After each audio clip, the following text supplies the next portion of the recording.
You are navigating a relationship right now. Maybe it is a romantic partnership, a friendship, a rivalry, or a bond with a family member you did not choose.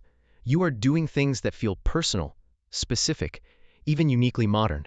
But the real story of how ancient humans handled relationships goes back so far, and involves such unexpected discoveries, that by the time you finish hearing it, some of what you think of as your own choices may feel like something far older, looking back at you.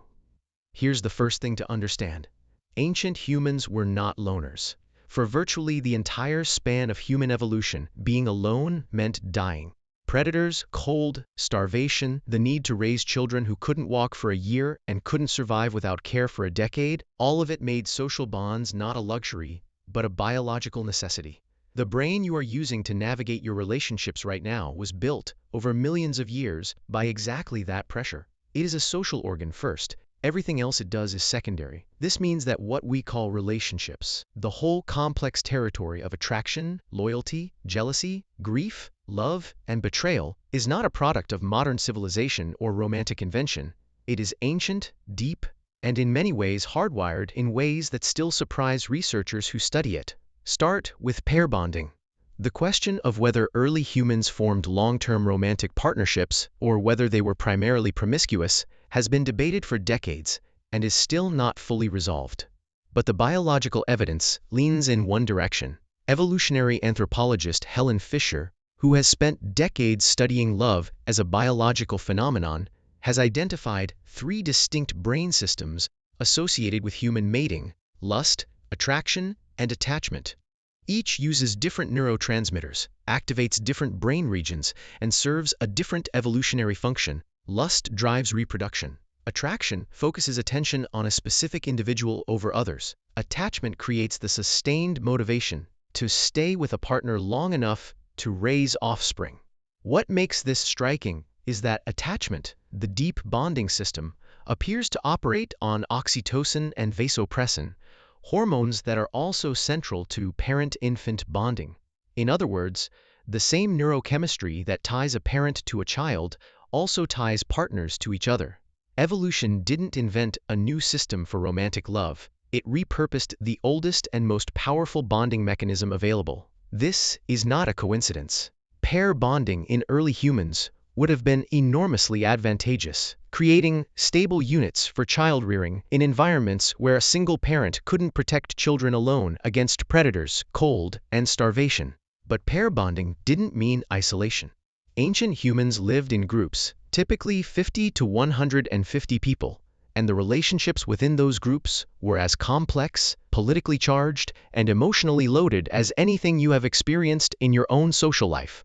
Primatologist and evolutionary biologist Robin Dunbar, whose work on group size we have encountered before, found that these social groups required constant maintenance, not just practical cooperation around food and shelter, but an ongoing management of alliances, rivalries, reputations, and emotional debts. Who helped whom last week? Who failed to help? Who is reliable? Who cannot be trusted?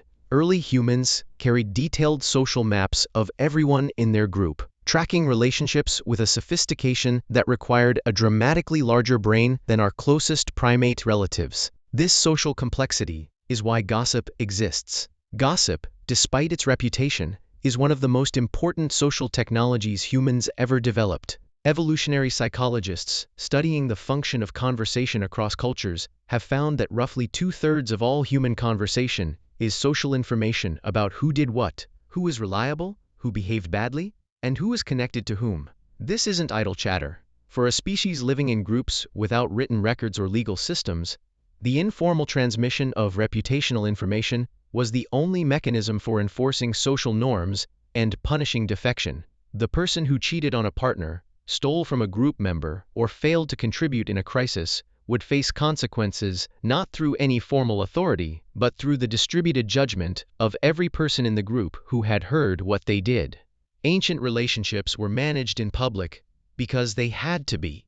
This is where it gets interesting. Because jealousy, one of the most disruptive and painful emotions in modern relationships, makes perfect evolutionary sense in this context. Evolutionary psychologists David Buss and Steven Pinker, studying jealousy across cultures, found that it appears universally in every human society ever studied, and that it specifically targets the threats most relevant to reproductive success. Men show statistically stronger responses to sexual infidelity because, in a world before paternity testing, a partner's sexual infidelity directly threatened the certainty of passing on genes. Women show relatively stronger responses to emotional infidelity because a partner who has formed a deep attachment elsewhere is likely to redirect resources, protection, and investment away from her and her children. Neither of these responses is conscious strategy. They are ancient reflexes, shaped by hundreds of thousands of years of reproductive competition, still firing in a world of dating apps and therapy offices. Grief is the other face of attachment. The pain of losing a close relationship, whether through death, separation, or betrayal, is not weakness. It is a measure of the bond's importance. Evolutionary psychologist John Archer, studying grief across species, found that the depth of the grief response correlates with the depth of the bond, and that across species, grief appears when attachment is strong enough that its loss genuinely impairs survival and reproduction. Grief in humans is so intense because human attachment bonds were so important.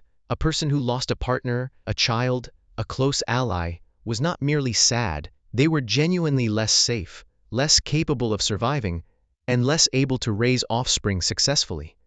The pain of grief was, in the ancient environment, accurate information about a real threat. Here's the modern mirror. You are navigating relationships using a brain that was calibrated for a group of roughly 150 people, all of whom you knew personally, in an environment where those relationships were literally life or death. That brain now operates in a world of online social networks with thousands of connections, dating pools with millions of options, geographic mobility that separates us from the people our attachment systems bonded to in childhood, and relationship structures that have changed faster in the last 50 years than in the previous 50,000.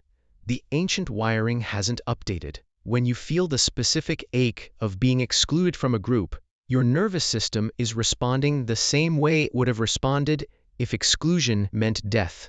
When you feel the pull toward a specific person that overrides logical reasons to avoid them, that is the attraction system, shaped by millions of years of evolution, making a unilateral decision.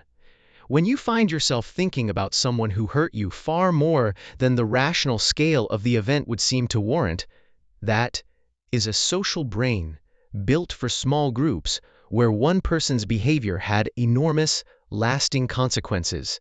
You are navigating a relationship right now, and you have been doing it with tools that are not new, and needs that are not shallow, and a brain that has been solving this particular set of problems since long before it had words to describe what it was doing.